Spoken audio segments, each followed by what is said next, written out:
Deputy Clare Daly. I understand that you're sharing, is that correct? Yeah, with Deputy Boyd Barrett. Is that agreed? Yeah, okay. Thanks, 10 minutes, thank you.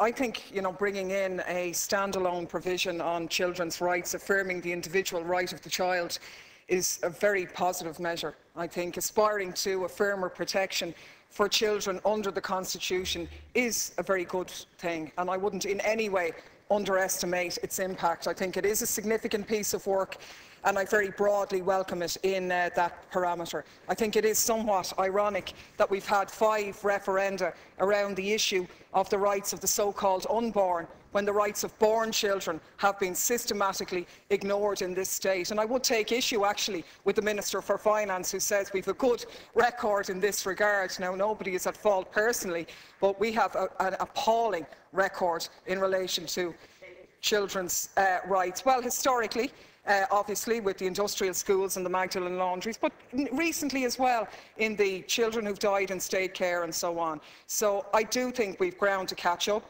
and I really welcome this in the context that it does at the very least give us an opportunity to discuss some of these issues and put centre stage how do you defend children's rights and what are those rights in the first place. Now, I do think that the provision and the constitutional amendment is aspirational, and that's a good thing. As a socialist, I would generally be aspirational, but I suppose the disconnect here is between the big gap between establishing in theory the rights of children and then the reality on the ground, particularly a reality against a backdrop of how do you achieve what the government said is its objective of protecting and vindicating the rights of children against a backdrop of increased economic austerity. And that really is the challenge. You would think that it would be agreed amongst all of us that basic rights like the right to food and healthcare and education and so on would be guaranteed to all children and all citizens.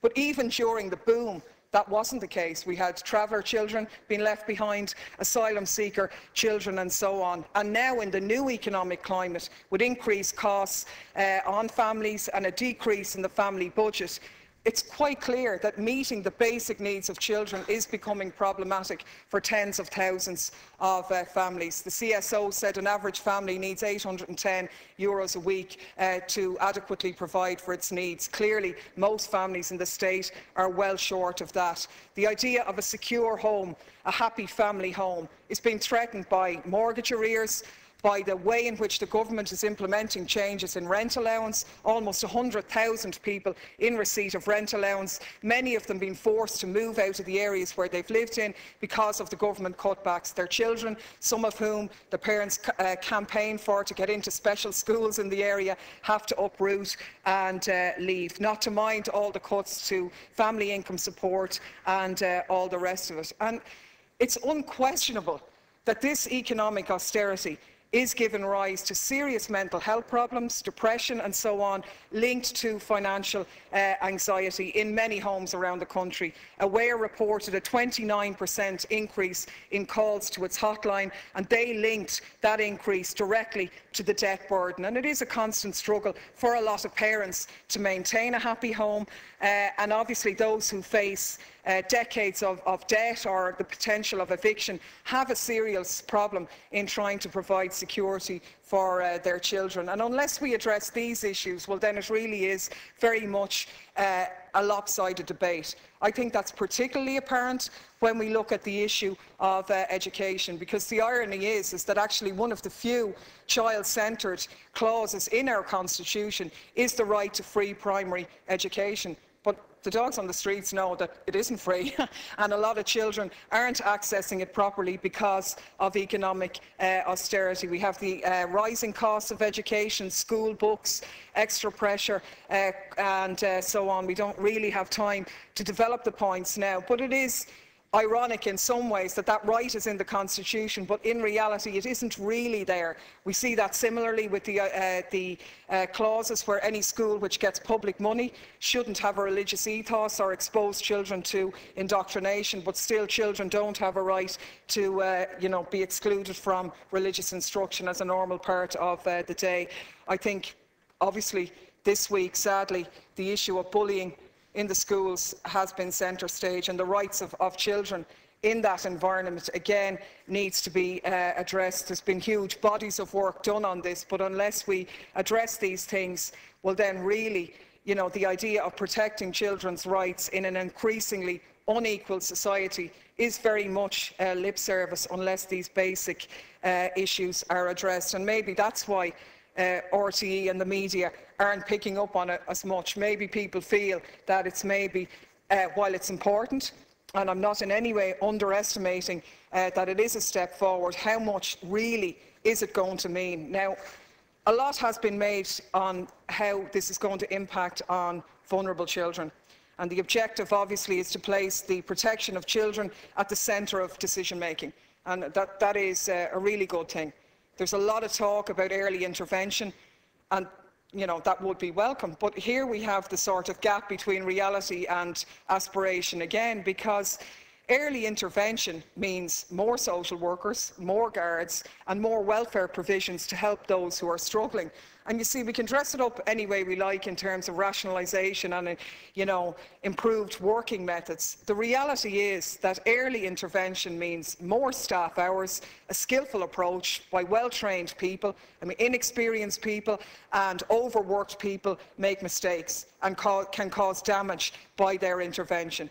But the reality is that we've had budget cuts leading to increased class sizes. How can teachers keep an eye out for vulnerable children when we've the second highest class size in Europe? And Minister Quinn warning us last week that class sizes are going to get even bigger. A shortage of 3,000 teachers needed over the next few years, cutbacks in SNAs. How can we detect the signs and intervene if you're a teacher in that regard? Similarly, the Gardaí, who are already stretched, I think it's about 40 rural Garda stations closed. How can they keep a watching brief when their budget last year was cut by 8%? And of course, crucially, at the crux of this is the issue of social workers. And I don't think this is an area that needs a huge intervention. At the moment, my understanding is that, you know, about 30 social workers qualify from the HSE Trinity degree programme, which is the only one where you can directly go and join the HSE panel. But that last year, the HSE panel was suspended and people didn't get an opportunity to go on that. So the quotas aren't being filled. The public sector recruitment embargo means that social workers are more and more stretched. They're doing a lot more work by email, a lot less direct contact. So how can we protect children against that backdrop? It is a contradiction which I don't think the government has answered. I think the last 2 points really that need to be highlighted are: it is a concern for people that the increased economic desperation, deprivation, the inability of some parents to cope could result in them having their children taken from them, where better and enhanced support would lead to a happier resolution within their own natural family. And this is, I'm assured by people I've raised this with, that the wording of being proportionate is sufficient to guard against that. I am sure we would all hope that that would be the case, but it is something we need to be mindful for.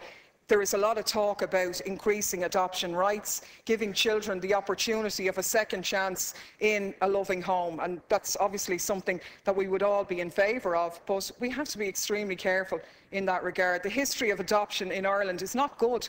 There are tens of thousands of undocumented adoptees who have been, if you like, robbed of their identity because of the way in which this state has handled adoption in the past. And I do know that many of those people are concerned that the associated adoption legislation going with this referendum doesn't deal with their issues. It's very much dealing with the vulnerable category of children in care now and then being adopted in the future, which is fine. But the urgency to have a system of protecting the documents there for tracing and protecting those files, they still need to be addressed, because the most basic right really a person has is to their own identity. And I think we really need to put that centre stage. I do think the idea of, you know, a child who's living in foster care for more than 3 years and living with a particular family for 18 months, the possibility of that person being adopted is potentially a good thing. I do welcome that. I think within that confines, the children's view and the child's view is central to that, and I'm very glad to see that respected and put centre stage. So I think, you know, it is good.